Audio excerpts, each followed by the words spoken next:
Welcome, everybody. It's noon on March 21st, 2024, and we're here to give you an update to our views of the market.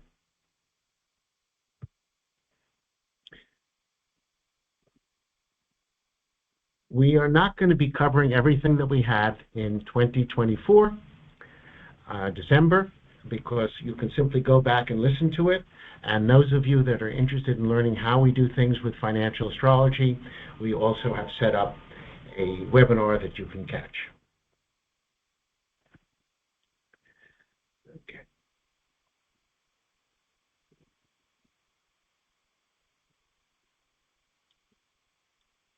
Whoop. Why is this not? Give me a moment.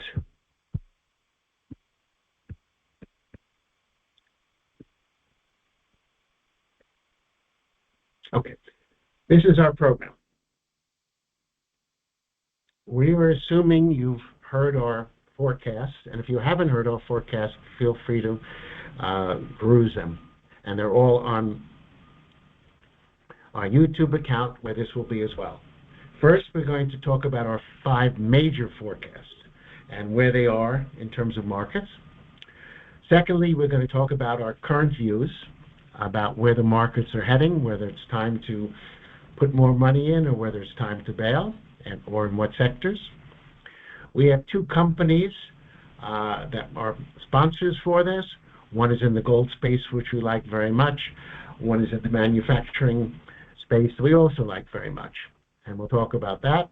And then, to make it worthwhile if you're attending, we have 5 very, very small microcap metal speculations for about 5 cents that we think will bring the bacon home as well. And of course, questions and answers, which we will have at the end. If you have any questions and answers, well, I've got the answers theoretically, but if you have any questions, please type them and I'll try to answer them in the chat box, but nothing else for the chat box. Okay, we're currently under the impression that there's no recession, everything's wonderful, and there's no inflation. Oh, excuse me, less than 3%. I don't know where these people shop, but I assure you at my supermarket that is not the case. But it doesn't matter what the truth is until it matters. So we consider 224 still full of uncertainty. And we have to play it either very close to the vest or very long term for 2025. And we're doing both. So what's the housekeeping? First of all, we are recording this, and it will be up on YouTube probably tomorrow morning. So feel free to not have to take notes, but it's all there. And again, any questions, put it in the chat box, and at the very end, I'll try to answer them for you. The usual disclaimer, which is we're not your financial advisors. Please do your own due diligence. If I suggest something that I like and saying buying, I'm not saying you should necessarily buy it, but we like to buy it, and we think you should look at it. Again, if you're a market professional, as much of our audience is, then you'll be doing this routinely. If you're not, you may want to ask your advisor. But in any case, there's a usual disclaimer which says do your own homework, and we're not responsible if you lose money, but if you make lots of money, we do ask you to send us some champagne or some vintage wine for our wine cellar. It's only fair. Well, so far, it's what me worry. That was 2023, and it's certainly the truth till at least this evening. Things may change tonight, and we'll talk about that, but at least up until this moment, everything is fine. Things are not bad. Uncle Fred and Fed is doing everything you want. I don't buy that. I worry. But I'm prepared and deal with it. So we have a scorecard. What are our 5 basic forecasts? We're going to go into detail. The first is gold, absolutely doing extremely well. The second is to be looking at Canada, and that, of course, we will not have a full answer till next year or the end of the year. The third is our Champagne 5 portfolio, which is, I think, only up about 40%. Usually in January, we're up double or triple. This year, it's only up at the moment 40%, but we think in the next quarter, we'll be up to 100% plus. We'll talk about that in some detail. The market itself, the Q1, obviously, has not been good. We've had to do a lot of trading, a lot of dancing, left a lot of material on the table. We'll talk about that. And then finally, our desert island pick, we'll discuss. It's, again, too early. So these are the 5 things. Number 1, gold is doing well. Obviously, and we're going to go into detail later, we've been talking about how every time the Fed says there's inflation, it goes back down. The Fed yesterday was saying 3 cuts, therefore the gold went up again. And we're going to give you some details on this, but gold trading as well. And so that's a double plus. The second is we suggested, where we in the old days went to China, then India, but now Canada's our focus into 2025. This is a little early. Obviously, the first quarter in China was terrible, but that's what we figured would be the worst quarter. India is okay, but we think Canada is going to outperform it, not only because of astrology, because of the cheap currency and the resource advantages, especially doing well in the mining and battery space sectors that we deal in. So we're still maintaining this. It's doing well. Now, our Champagne group, which is 5 stocks, was worth about $1.47. It closed yesterday at $1.94. It's over $2 now, but we expect it to go to $3 plus. So we will, our next event is until August. We think within the next 2-3 months it will be good. You don't have to invest in every single one of these. We generally suggest putting them together because then it's less risk. But if you have one you like, do it. And these are 5 companies that we think will do well for multiple reasons. So we're still doing okay there. And if we were doing an update next quarter, I think that will be up another 50%. This has, of course, been the problem. We wanted to sell markets Q1 based on fundamentals primarily. The astrology was very, very mixed. And we didn't know whether we should buy Q2 or not. We still don't know. We were mostly short, except for things like gold, silver, etc. We've moved from long 0 to short 2 to long 1, short 2. And we've added a little bit in the gold, silver, and we've been trading constantly oil because we feel oil is going to go up into the summer. And we would be selling it roughly between 84 and 88. Whereas last time we sold it at 92, which is the top. And of course, we've been having to rotate constantly. For those of you that follow us on Twitter or Telegram, we've constantly had to take our trading profits of the day and putting it to rotating the S&P. So that was not a great report. We knew astrologically, which we'll discuss in a few minutes, why the market went up, but I was just not comfortable buying. So we have still our philosophy being long commodities on weakness. We're still shorting the markets on strength. In fact, we're going to do it at the end of today again. Very short term. We're not holding it as we did before. But the market should be peaking, or it's a good time to write calls. If it doesn't, if on the other hand it's not down by Monday, we'll be long 2 and short 2. And we'll stay that way and be comfortable and just make money as the next quarter goes. One of the things we did correctly say is of the Magnificent Seven, which, as you know, is the majority of the market to date, that we would be concerned fundamentally with 2 companies, Apple and Tesla, and needless to say, both did poorly. So if you were shorting them, you certainly did very nicely. That's not our play at the moment, but it was certainly correct. So we're all losers. And what we think the most important thing you have to say to you is if you don't have gold and silver stocks, have them. And if you don't have gold and silver, if you have some, raise the level. Because our view, as we're going to be talking about, the big thing is that most gold and silver stocks are acting as if gold is $1,600 and acting as silver is like $17 or $16. That's not the case. And that view is going to change dramatically over the next 3 months. We're going to give you reasons why. That's the big thing we have to have you leave with. If you don't have gold and silver stocks, have them, and we're not perma bulls, as you know, because secondarily, our next loser we think is NVIDIA. When we're trading it, and I'm not doing that at the moment yet, it's a little too early, but we watch NVIDIA very much as where the fantasy markets are. 925 has been a very good place to short them. 975 would be another, 1,000 and a down, but you can't hold it. Those are like day shorts. So that's our next loser. Apple and Tesla are so, less so. This is the one we're going to hit, but obviously only at certain times, and we'll put that up on our Twitter account. Obviously, as long as it keeps going up, the market's going to be in its fantasy land. Mount Silver, we added again because we had to go long one, and so we made Mount Silver our long one.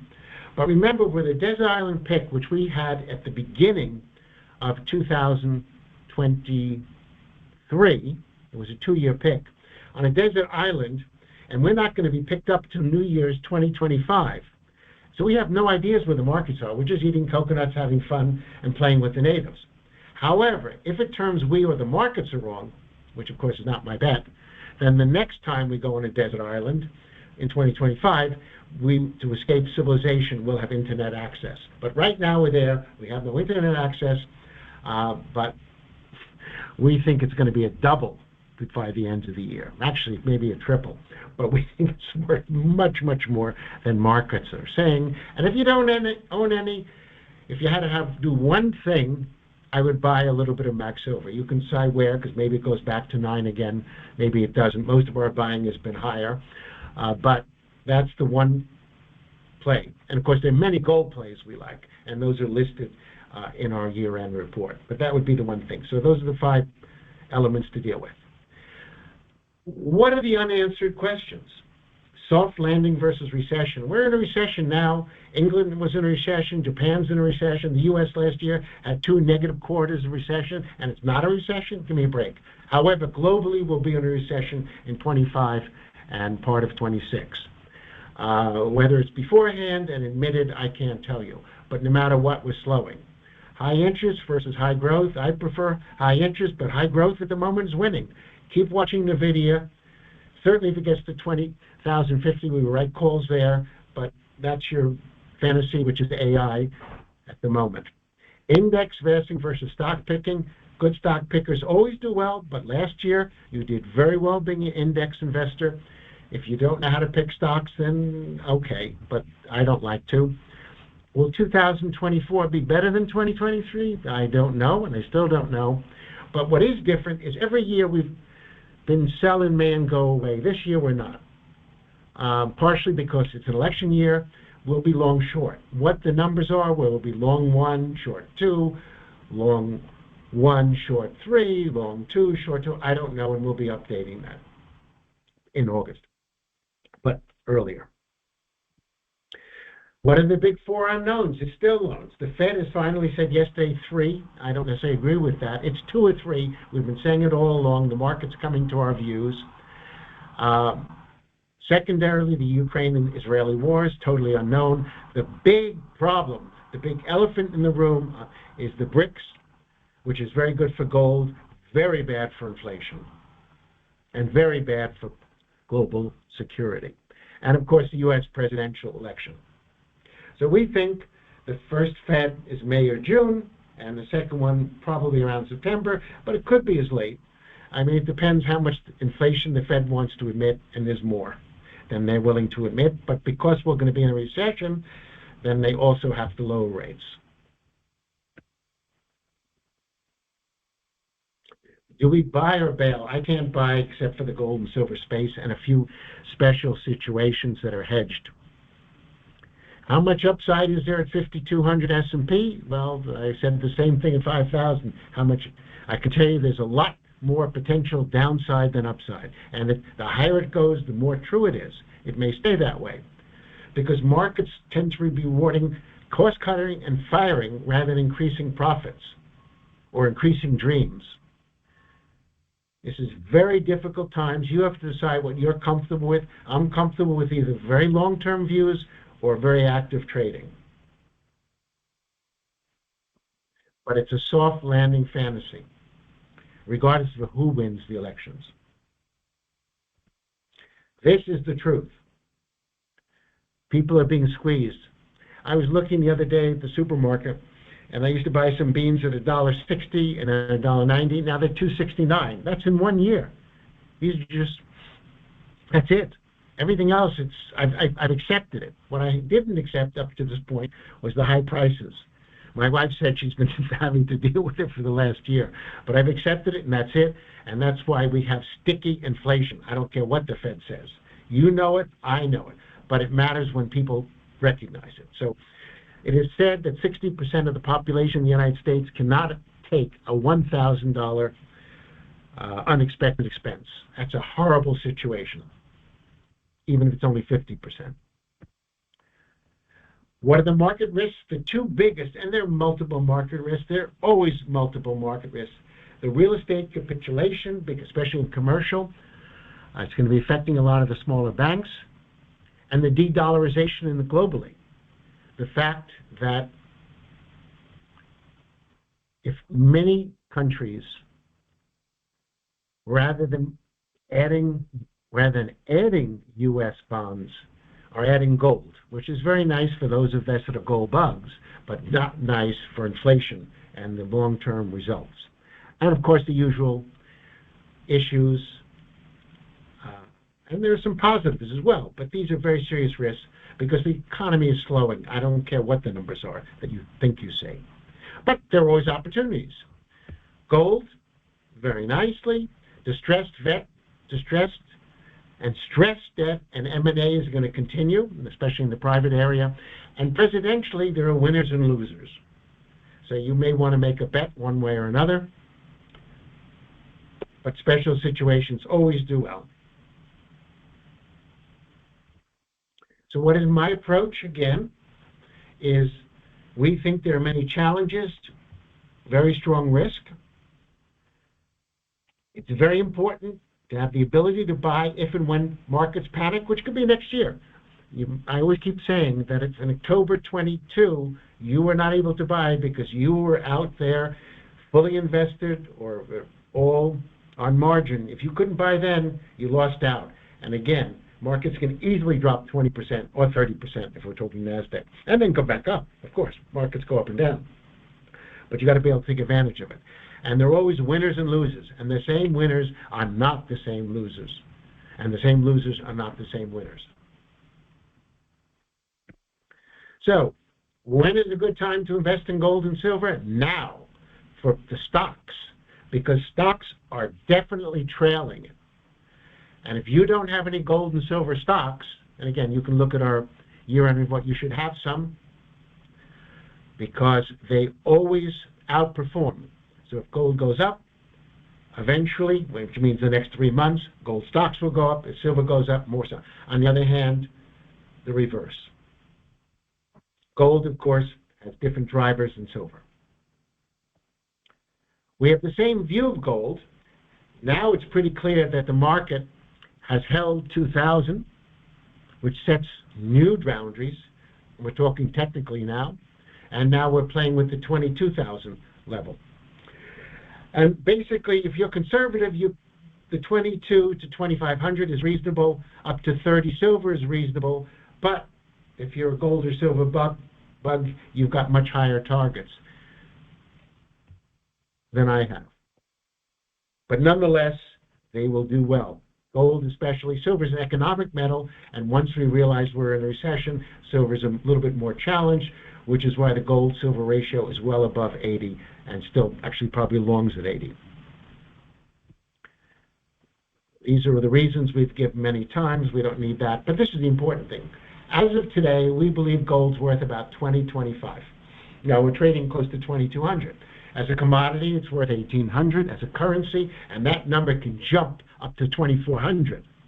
If the BRICS really say we're doing it, and we're putting gold as our major component, then that currency level goes to 2,400.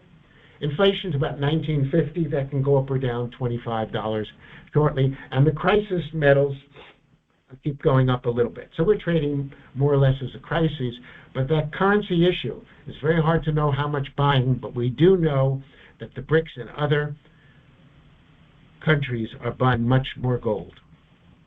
So we're basically long as always, as both investments, as portfolio hedge. The value of silver is about $26.50. We're a little below that now.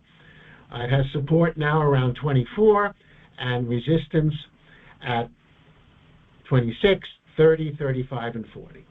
I don't know if we're going to get to 40. I would think we'll be out by 35. Again, because silver, as gold goes up, silver goes up, but if we are in a recession or if we admit that we're in a recession or slowing economy, it does hurt silver. But it's certainly among the most fairly valued commodities we have. We've talked about this. The big issue is whether there's an international gold-backed currency, but there's a lot more U.S. retail interest. That's a very big difference. There's always been interest in Asia. There's always been interest in even in Europe, but now the U.S. is getting involved. So this is something I'm repeating what we had before, buyer before the next quarter. First of all, gold has very positive astro. Secondly, we were expecting the Fed to lower rates by May or June, but apparently the market's pretending that they're for having 3 reductions is enough, which is why gold went up. I don't know if it's enough because I think the next time we see the CPI and we see all the other ones, the numbers are going to be higher again, and the golds are going to go back and forth between 2 and 3. The floor is being established. Within 2-3 months, it will be 100% established. 2150 is the important pivotal. U.S. dollar weakness, not now, but with BRIC competition, and that's coming somewhere this year, means that we will not be the sole international currency. That may change after the election. A gold stablecoin, more geopolitical crises, and of course the driver.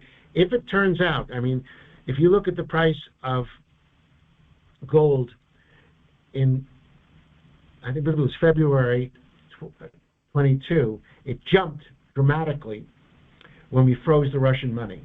It was 1,800, went to 1,900. You know where it is now. If we steal it, and that's what we would do, then we'll immediately have a dollar value goes to 2,400, and gold will just fly. I certainly pray they don't do that illegal act. Now, on the positive side for silver, it should be mentioned as a critical minerals, the way copper is, and if it does, that will be a real plus for silver, and we'll have to accordingly increase the value. So those are my brief points. We have a lot more to talk about, but we do have some sponsors here, and 2 of them, both AMEX Exploration, ACME United, are regular presenters for us in our New York investment group. We're going to give you, these are just 5-minute overviews. We're not giving you 25 minutes here.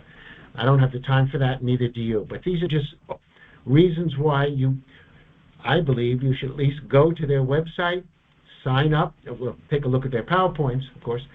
If you like what you see, sign up for information, and if you're traders, put it on your trading screen. And we have 2, one in the gold space, one elsewhere.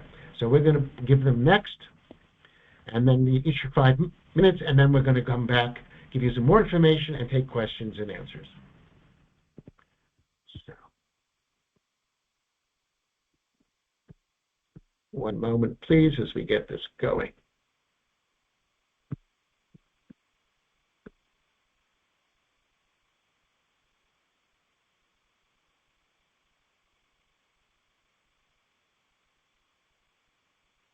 Hi, everyone.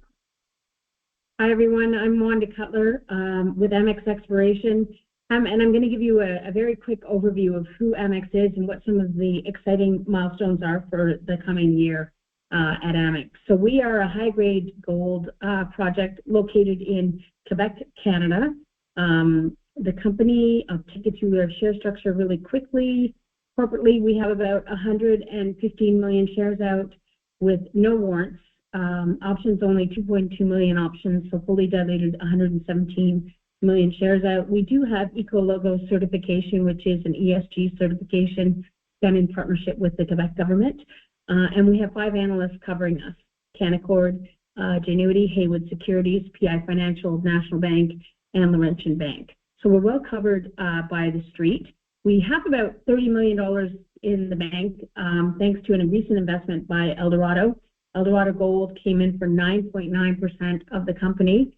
That was done through a charity flow-through structure, which means that $27 million will be spent in the ground over the next 2 years. And so we're going to have a pretty active drill program as well. We're going to have a resource coming out on the project.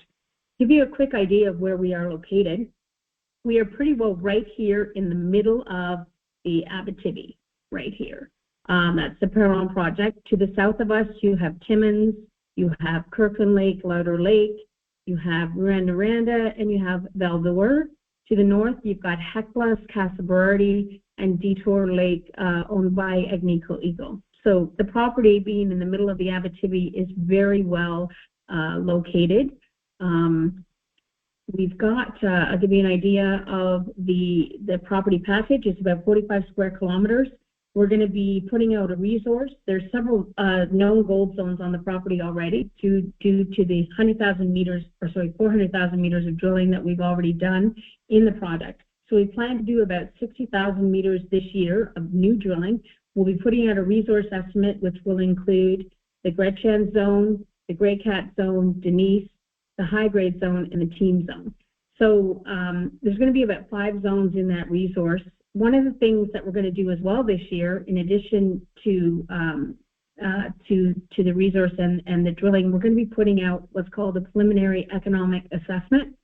And we're going to be doing that to really show how this project really benefits from infrastructure, and I think makes these ounces stand out from a lot of other ounces that you see, gold ounces that you see from junior exploration companies. So this is the town from which we operate. It's called Normantal. You can see our access road goes out through here and takes you out to our properties, which is very close to the project. We've got our core shed right in town, right here. We've got a transformation station which provides electricity to the town, as well as this is the hydro line that goes up to Casa Berardi. But that will be able to take power from this transformation station as well. Manpower obviously will come from this town, as well as another town to the south of us called Lazaro. So this is actually quite a large town. It's only 34 kilometers or so from the town of Normantal. So that represents a new workforce for us as well. So I think there's lots to expect and to see from AMEX in the coming year. First of all, we'll have a resource estimate out, a PEA showing the economics of our gold ounces, 60,000 meters of new drilling going into the project this year, and 60,000 meters of drilling going into the project next year, and all of that is fully funded. So we think it's a pretty exciting year for AMEX, and we hope that you will follow us closely.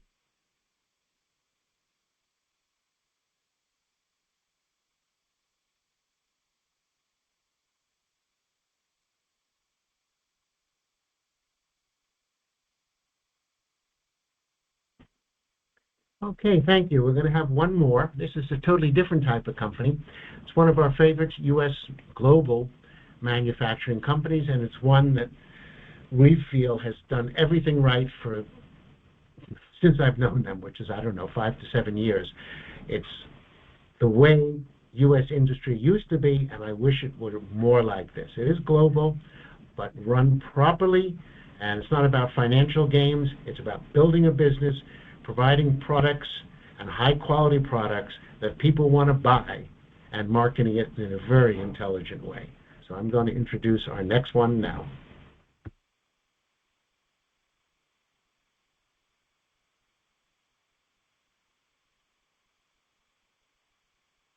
Hello, I'm Walter Johnson, Chairman and CEO of ACME United Corporation. I'm pleased today to give you a quick summary of our company. First, a safe harbor statement. Now let's get to the meat of it. ACME is a New York Stock Exchange company. We're one of the leaders in innovative safety solutions and cutting technology. And by that, we are the largest first aid supplier in North America and related medical supplies. And we're the global leader in products such as scissors. You have one of our products, probably in your desk, a Westcott scissor. We're driving the growth through innovation, and you'll see many examples of that as we go through the presentation today. We've got a diversified and premier customer base. It's really a who's who. We've got a history of successful acquisitions, and most of them are tuck-in acquisitions that we then use our strong distribution and our sourcing capabilities to drive growth and profits. In November, we sold our hunting and fishing business for about $20 million, and that helped us focus on our remaining businesses, which are very, very good and growing segments. We believe we're positioned for excellent financial performance and additional acquisitions. So here's the performance over the past 12 years. And you can see consistent growth year after year after year. In 2023, it was about flat, but we sold a business that had about $10 million in revenues in 2023. The EBITDA has been very strong. In 2022, we had an issue with container costs globally, and they impacted our cash flow and our profitability, but we rebounded from that. More importantly, and I'm proud of this slide, because it's paid for the growth of our company, the building of our profitability, our productivity, our team, our global footprint, and we've done it without outside capital because of this cash flow. It's probably the key item in the company, and as we grow, it continues to get bigger and bigger and bigger, allowing us to take on new opportunities. Our net income varied a little bit more, some of that related to different tax rates, particularly one year where we brought in $12 million from Hong Kong, which was offshore. We paid a tax on it, so the net income went down, but we used the $12 million to buy a company. In 2022, it reflected the impact of the container costs in our company. We've had a consistent growth in our dividends, and we believe in sharing our success with our shareholders. As you can see, we're now running at a 60-cent per year rate, and that's up from 26 cents per share in 2011. I'm very, very confident as we look forward that this pattern will continue.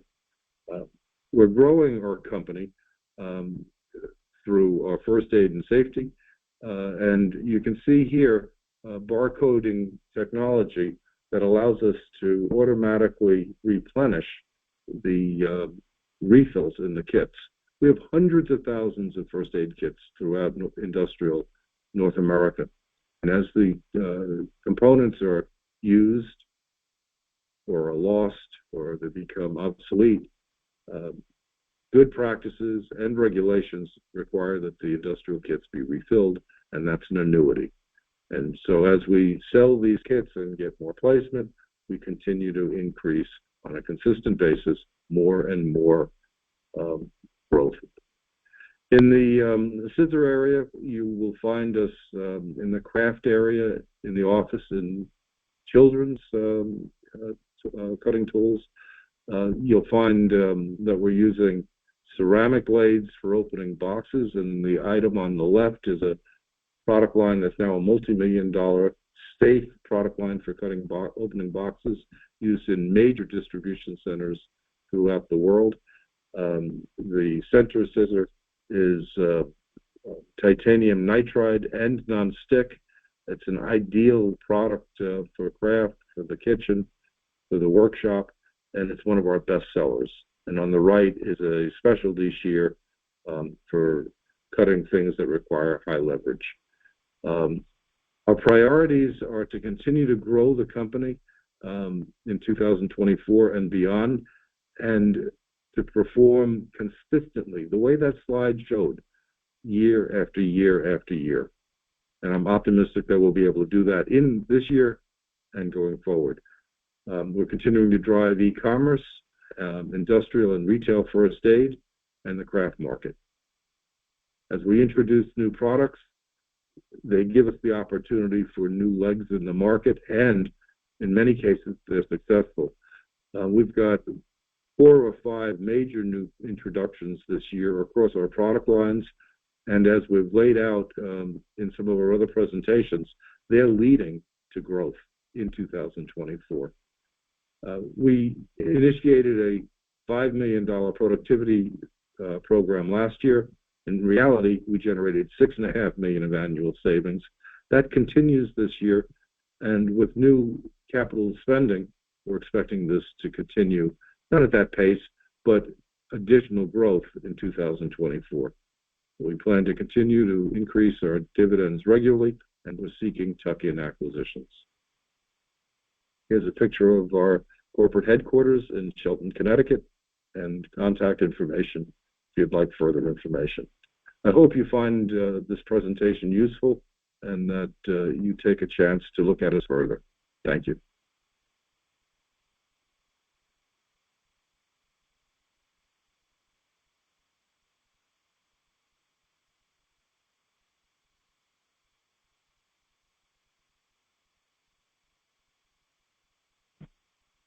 Okay. Thank you. We have some more material, and then we're going to go to Q&A. Let me continue.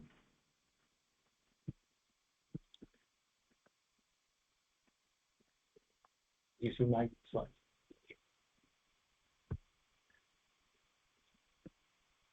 This is the bond question.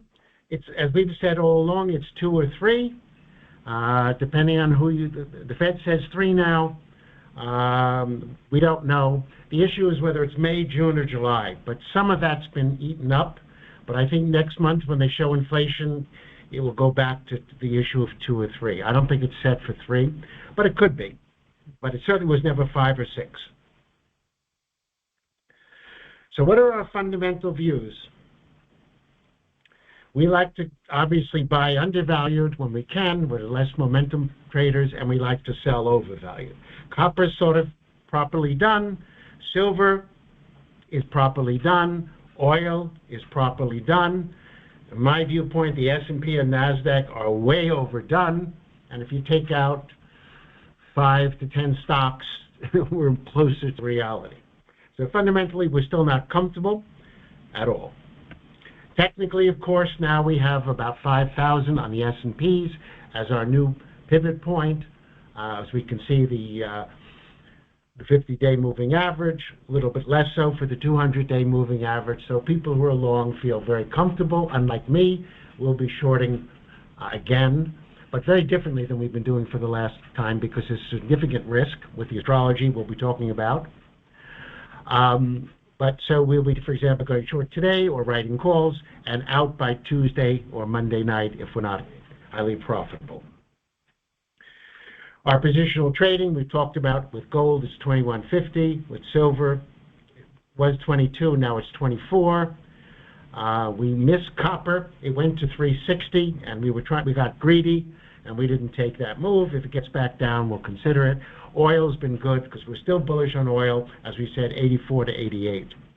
And again, any gold and silver weakness, which we'll expect to see again until May or June, you want to buy it, or at least we want to buy it. The eclipse. Positively, for all this does is highlight the IRA inflows, the astrology, and the $7 billion on the sidelines, which is why this year we will not sell in May and go away, but in some range be long or short. We were hoping for markets to drop first quarter, then we would have been net long. If they didn't drop, we can't buy these numbers, but we can't ignore the momentum either. So what is it really saying? The part we don't know is there's a tremendous bullish move, which we've been somewhat fighting, which is the Jupiter, Uranus, and Taurus. And what we don't know is whether it's buy the rumor, sell the news, up till April 8th, whether we've seen it or whether it's just going to continue up. So the market rally with the Fed lowering rates will happen, but we had some of it yesterday now, with the Fed saying they're going to do 3. Bitcoin halving, is another potential rally. The BRICS alternate currency, gold rallying higher, no question. Look at where we were in February 1st, 1800. Then, by the end of the month, 1900. This is when we stole or froze Russian money. And then, of course, there's other reasons. So, we don't know whether we've seen the rally up, which we were expecting, or whether there's more to come. So, we're going to play it both ways, obviously. Mundane astrology, we've talked about this before, but remember, there is negativity also in May and June in the markets with the Saturn. Well, that's actually next year. Let's let it go. There's some issues around August 19th, which is why we're having the next webinar update, August 19th. We'll probably go short or just before it, just like we're doing it today, which is the time to go short or write calls. We've been playing it all along. But if we were playing the pure astrology, whether we went long or not, we would consider a short here. 2-3 days. If it works, fine. If it's not, forget about it, and we just go long short. So we want to give you something different. We said buy gold. Well, there's a lot of very good gold stocks there, and we've given them in December. But suppose you only want to put 5 cents. We always consider microcaps long-term dated options, because if you buy something that costs a nickel or 4 cents, you know how much you can lose? A nickel. How much can you make? A dime, maybe $1. So we put 5 stocks that we like that are very high. Some of them we've talked about before, some we haven't. They average under a nickel. One I think is a dime. Gold Terra, Silver One, Silver Storm, Strike Gold, and Tesoro. And we're putting them in another basket because I like to do a basket because we almost always win, but we don't win 300%. We usually win 25 to 50. And of course, past performance is no guarantee for the future. You have to look at if you like all of these, buy them all. If you don't, buy one. But if you...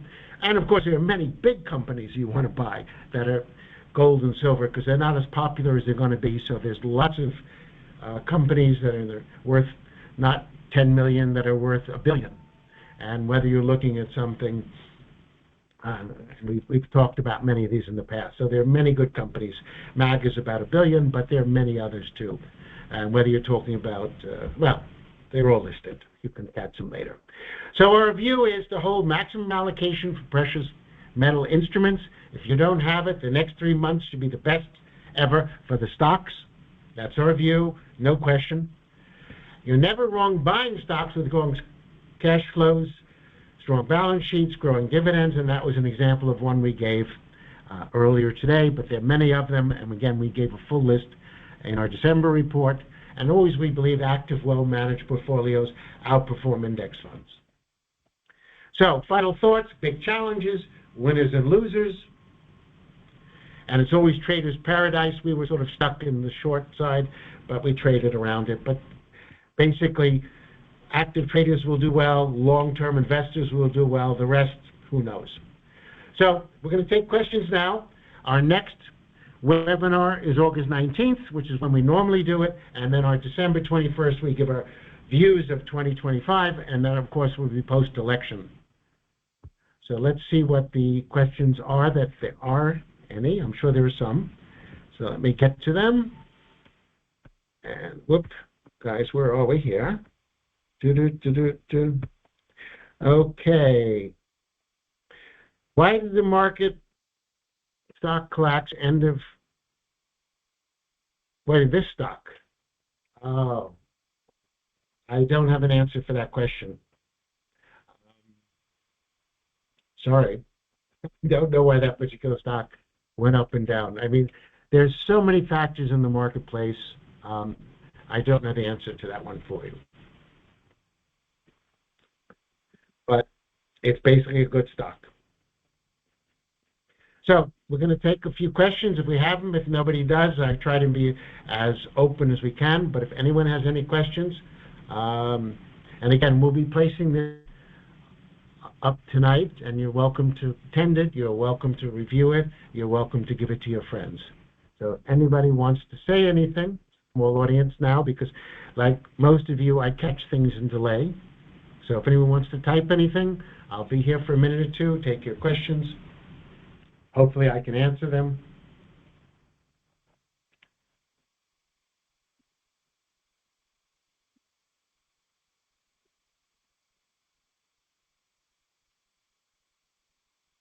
Well, interesting. Okay, well, you've got my views. I've given you a few new ideas that hopefully will make you money. As for the markets, we do update it a little bit daily. Again, we're at a pivot point between today, which has an overnight hold, to the April 8th, whether this is the end or there's more coming. On the upside, I'm a little concerned, but again, we're going to be primarily long short. It's just what the numbers are, we don't know. So I want to thank everyone for attending rather. I was the presenter, and wish you all very success. And don't be too greedy. That's my main point. This is a time, obviously there's money coming in, people are putting it in the IRAs, et cetera, but greed as well as fear are two ways that people lose money in the markets. All the best.